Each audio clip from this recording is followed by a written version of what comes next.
All right, Honestly, Mike, I'm Texas tax sorry. policy is better than California's tax policy. Isn't that just because it has really high property taxes and that's like de facto somewhat more? What's the deal there? I forget. Yeah, we have higher property taxes. We have actually about the same sales tax rate. I think our sales tax design is actually remarkably bad. A very large percentage of the tax goes to business transactions, and like we exempt tons of different things. But they have California is just like their tax code is insane. Like the top tax rate on rich people when you add in payroll taxes, I think is 14.4%. And it's like that is just like an insane amount of taxation to have on people in a state where it's like it's not like y'all do that. You don't have universal health care, bro. Like y'all don't have universal health care. Like what are you getting you'll for have it, right? Yeah. Up Medicaid, right? Like where are the trains? Where are I'm paying 14%. Where are my trains? Well, I mean right?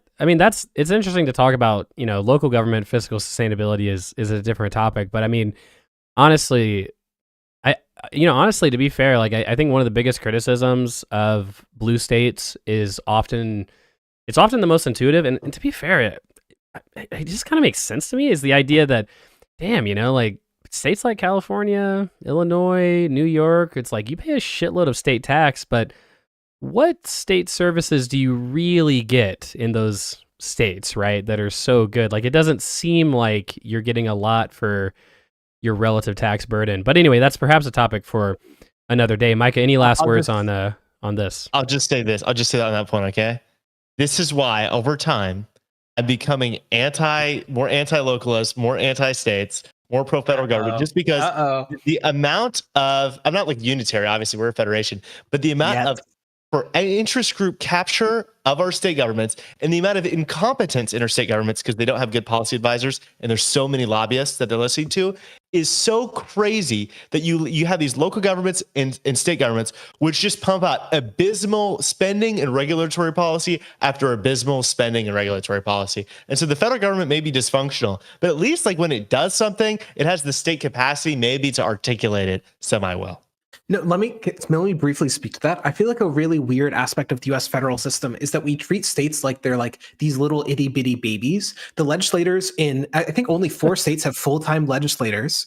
And I think only those 4 states pay them at like any appreciable rate, but they usually have a legislative staff of like 2 per person. Remember, California is bigger than like Finland, okay? California is like half the size of France. France does not have like 2 assistants per legislator. They do not pay their legislators like $30,000 a year. That half of the states in this country, their legislators only meet 1 out of every 2 years. That's fucking insane. What the hell? We live in 2024. Yeah. There's 10 million people in Maryland. In Texas, I think we have, I want to say the annual rate that we pay our legislators is like $5,000 or $6,000. $7,200. Yeah, and they meet. And when you're elected to 2-year terms. And keep this in mind, unless a special session is called, if you're elected as a state senator, for instance, in Texas, you literally only go to the Capitol 5 months, and it's one period of 5 months, and that's your whole entire term. Here's what's amazing. It's like 180 days. The first 60 days, you're not allowed to vote on anything. So it's only 120 days of voting on things. And so it's like, what? And so like, very seasonal. No wonder like they're all paid lobbyists for the firms that they're sitting on committees to regulate. No, and the worst part is because they're paid so little and because they're so inactive, it means that to do so, you also generally have to be an independently wealthy person or someone with very easily variable hours. So like lawyers or just random rich people. It's very hard to be a poor person in Congress. I think this is a problem.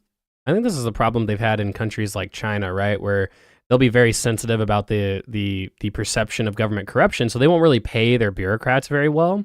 But then in a country like China, which doesn't have the best transparency and like fiscal let's say regulations, and say a lot of times when you find that you just find that they take more bribes. Like they'll just directly engage in more corruption, right? There's an insane amount of corruption in the Texas legislature, and the legislators will tell you about it. And they can't keep staff. I was talking to a state representative. She was talking about this just yesterday about like they can't even keep full-time ledge staffers They have to lay off everybody because their budget comes in, most of their budget comes in just for like the 3 or 4 months they're in Austin, which is like, so you have to find a new person every single time. Yeah. You're finding like a policy director for fucking law of a goddamn country every guys, 2 years for a 4-month position. We're on a tangent here, but it's not to mention that what this also does is it makes it to where pretty much all your legislators are rich.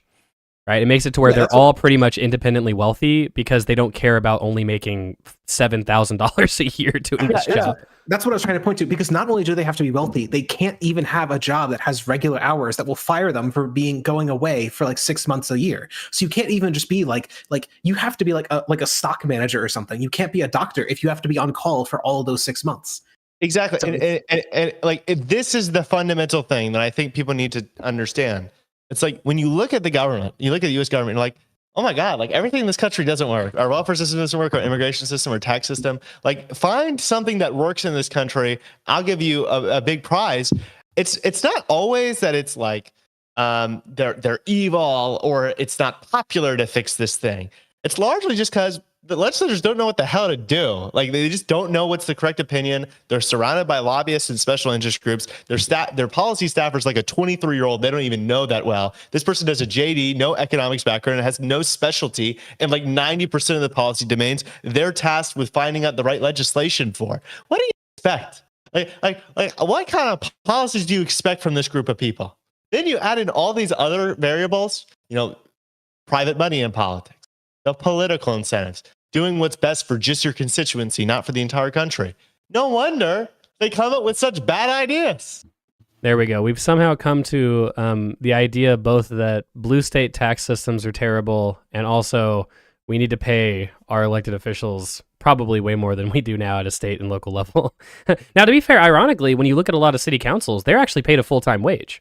Like, city councilors in Denver are paid $100,000 a year. City councilors in Houston, I think, are paid like $75,000 a year or something like that. 64, I think.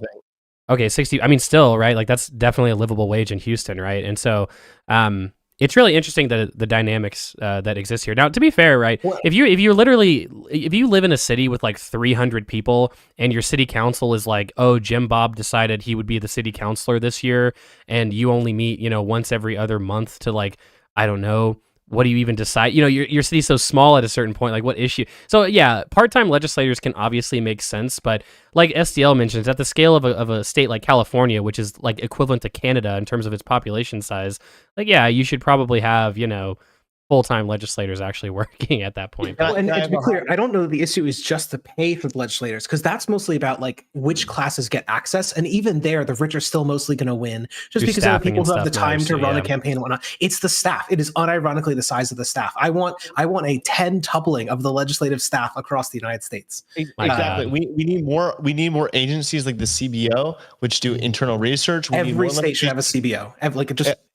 And for more stuff, like have like more housing researchers for the housing committee. Surround these people with the geniuses in our society. Think about how many smart people in this country are writing, different essays and research papers for think tanks and universities that no politician ever reads. If these people were in charge, they could fix all our problems. But no, it's some 23-year-old and 15 lobbyists in a room somewhere over the course of 10 days that decides what's going to be in a 5,000-page policy package, right? So pay the staff more, make them full-time, everything like that. Also, hot take, I think we should merge counties and cities. I don't know how the hell this is related to anything, but...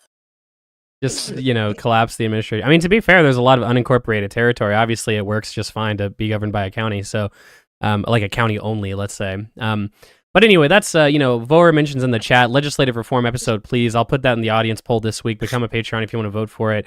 Any final thoughts? Obviously, we're going to agree. We're just going to be like, these all suck. Except we should just do the unique. I guess, what might be an interesting thing would be find a state that has the best structure for a given legislative reform that currently exists. Like unicameral in Nebraska or whatever, and then like look at other states, state by state, on what they do. Yeah, which state has the best legislative structure?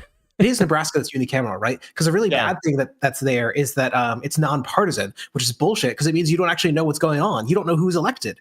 So when you do analyses of how strong parties are in each state, for that state in particular, you can't just look at identified party, you can't look at voters, you can't look at any of the normal shit. You have to look at their statements. And it's, this is garbage. Anyway. Exactly. Make studying, the partisanship of Nebraska easier by making your elections partisan. Goddammit, I agree. Unironically. Screw George Washington. Yeah, and actually, somebody mentions California has a third legislative branch. I don't know about that, but if you look at a state like New Hampshire, they have this thing called the Executive Council, as well as their state Senate and state House, where like I think the Executive Council is like, it's almost like a councilized version of the governor's office, where like I think bills have to be passed by the Executive Council and they're independently elected to the governor before the governor signs it. And I think that I want to say like for veto overrides, they have like a first chance to override them. It's like kind of a complicated system. But anyway, well, hey guys, it was a great episode. I feel like we've come. Go on. For closing thoughts. Relating to the national debt. We were talking about that like 50 years ago, but I think we might all agree on this. We all agree that we should, borrowing money for investments is fine. I think a good idea is we make a separate investment budget from the discretionary budget, so that whenever we're appropriating money to borrow, we're clear, like it's going towards investments. It's not going to discretionary spending. One other idea is I think that we should put a cap on the deficit as a percentage of spending, or some sort of cap in non-war, non-recession periods. That may be a rules-based change that can make sure the deficit is always maintained at a reasonable level. And what you're going to get, Micah, is Congress will finally be declaring war all the time. That's true. A war on terror is currently happening. Like, unironically, it's going to be the war on terror, but also on deficit limitations. I've declared a war on poverty, officially speaking.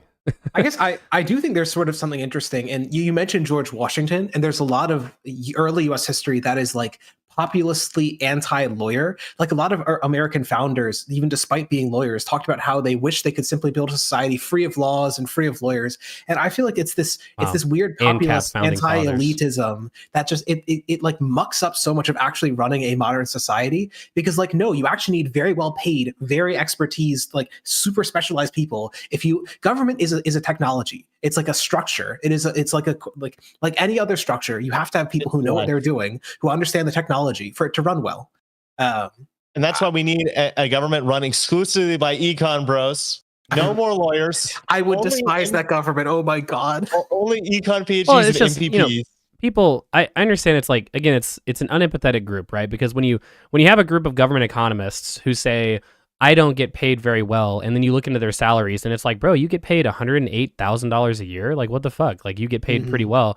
But obviously, look, when you're a trained economist who's been like a government economist for 20 years and you're only making $108,000 a year, when you could immediately quit your job and go work as an economist for Amazon making $350,000 a year, you're probably not, again, market wages, right? Like, not everyone should make the same amount of money, Mr. Conservative. So like, naturally speaking, there's just a lot of positions in our government where, yes, if you wanted to reduce corruption, yes, if you wanted to increase sort of the intellectual talent pool of government officials, like people complain that government officials are bad at their jobs. Like, part of the reason is because you're almost necessarily, because of the structural underpaying of all these people, like, of course, you're necessarily not getting the cream of the crop in this regard. They're always running for the re-election. They're always focused on fundraising, getting pictures, kissing babies. Like if you're a politician, it counts for legislatures as well.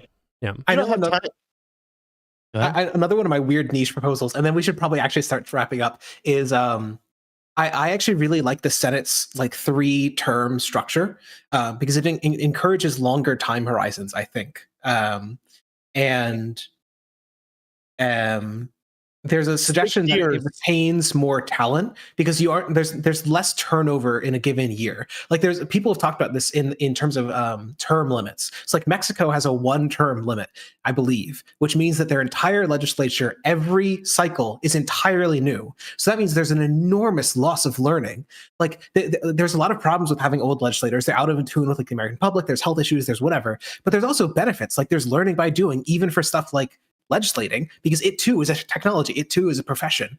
That's why the Senate is consistently, almost always, all the time more reasonable than the House, especially if you have the same. If it's controlled by the same party each time, the Senate's always usually the more reasonable one. To some degree, sure. I mean, well, yeah, I mean, in the House as well as, I mean, just in general, being a member of the House has to come with more anxiety, right? You're very at the whims of the population when you have to be elected every 2 years, of course, right? So newsflash: our political systems and institutions suck, and that's why things are bad. Who would have thought? there we go. Who 3 would've wonks. thought? I All have right, to end on one last proposal from Voer, okay? They say the solution is to let IGM poll guys run an academic economist prediction market for real money on the outcomes of proposed law. There we Oh go. my god. The ultimate Scott Adams, or what, Scott Alexander society. Oh. Easy.